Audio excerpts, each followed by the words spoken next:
Howdy, folks! Ready to take a trip back to the dusty streets of Dodge City? Today, we're saddling up to revisit one of the most iconic westerns in television history, Gunsmoke. For 20 incredible seasons, we followed the adventures of Marshal Matt Dillon and the unforgettable residents of his town. From 1955 to 1975, these actors became household names. But what happened to them after the final showdown? Where did life take the cast that we welcomed into our homes every week? Let's find out as we look at the cast of Gunsmoke, then and now.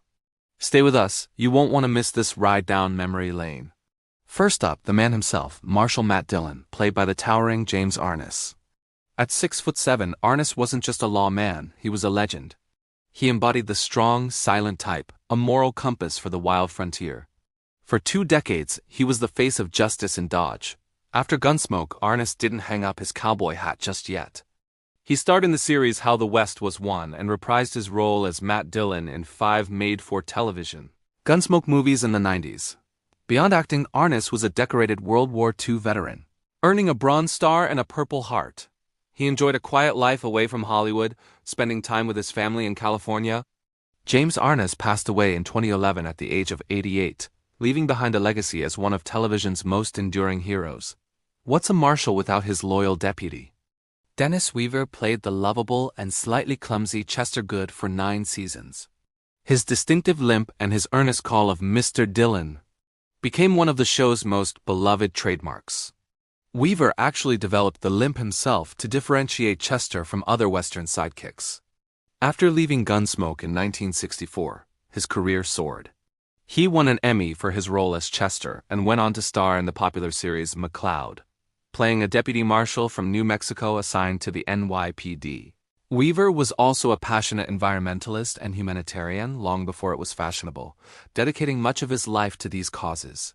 He passed away in 2006 at the age of 81, remembered as a versatile actor and a truly good man.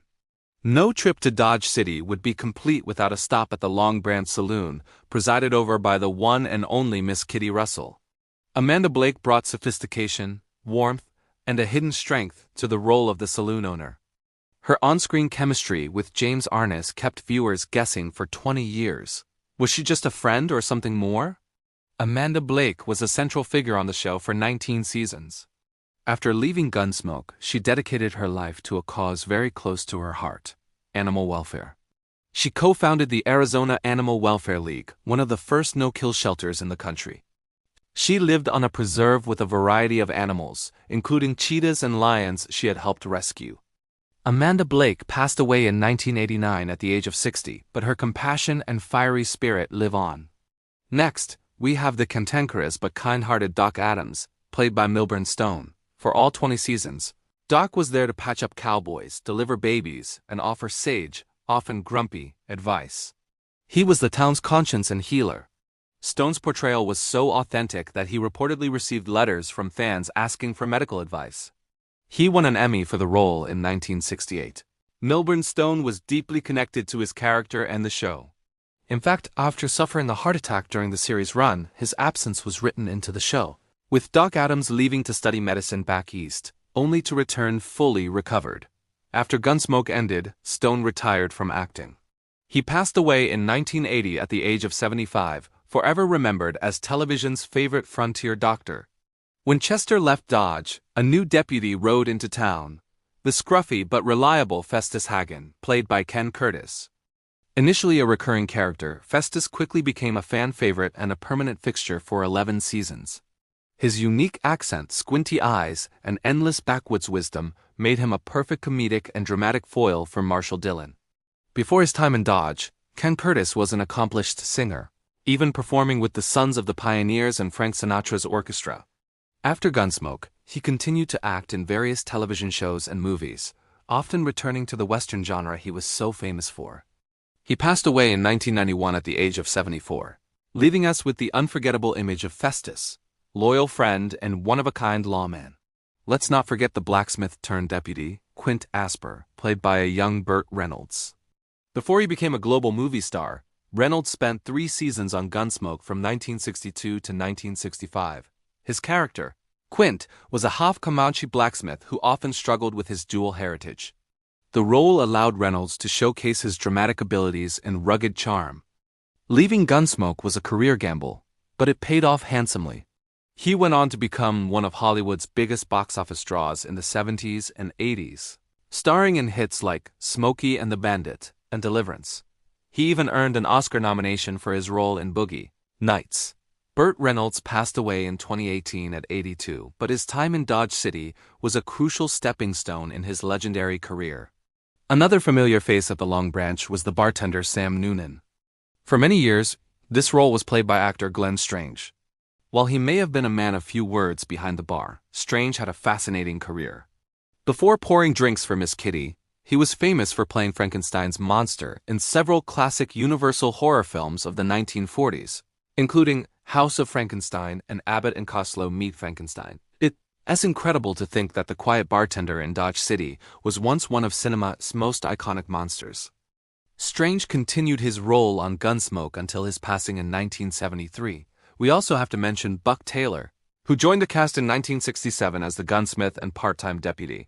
Newly O'Brien. Newly brought a youthful energy to the show's later seasons, often serving as a combination of a skilled craftsman and an apprentice lawman learning the ropes from Marshall Dillon. Taylor was a natural in the Western setting, as his father was a famous character actor in many Western films. After Gunsmoke, Buck Taylor remained a fixture in Western productions, appearing in movies like Tombstone and Cowboys and Aliens. He is also a celebrated artist, known for his beautiful watercolor paintings of the American West, its cowboys, and its horses. Today, he continues to act and paint, keeping the spirit of the West alive. From the core cast to the hundreds of guest stars, Gunsmoke was a masterclass in character and storytelling. It wasn't just about gunfights. It was about community, morality, and the struggles of building a civilization in a wild land. The show's incredible 20-year run is a testament to the brilliant actors who brought Dodge City to life. They weren't just playing roles. They were creating a family that audiences around the world welcomed into their own. The legacy of Gunsmoke isn't just in its record-breaking run, but in the timeless characters who still feel as real today as they did all those years ago. Thank you for joining us on this look back at the legendary cast of Gunsmoke. It's amazing to see the incredible lives these actors led both on and off the screen. Who was your favorite character from Dodge City? Let us know down in the comments. We love reading your memories of this classic show. If you enjoyed this video, don't forget to give it a thumbs up and subscribe to our channel for more journeys back in time. Thanks for watching, and we'll see you in the next one. Thanks for watching, and we'll see you in the next one. Thanks for watching, and we'll see you in the next one. Thanks for watching, and we'll see you in the next one. Thanks for watching, and we'll see you in the next one.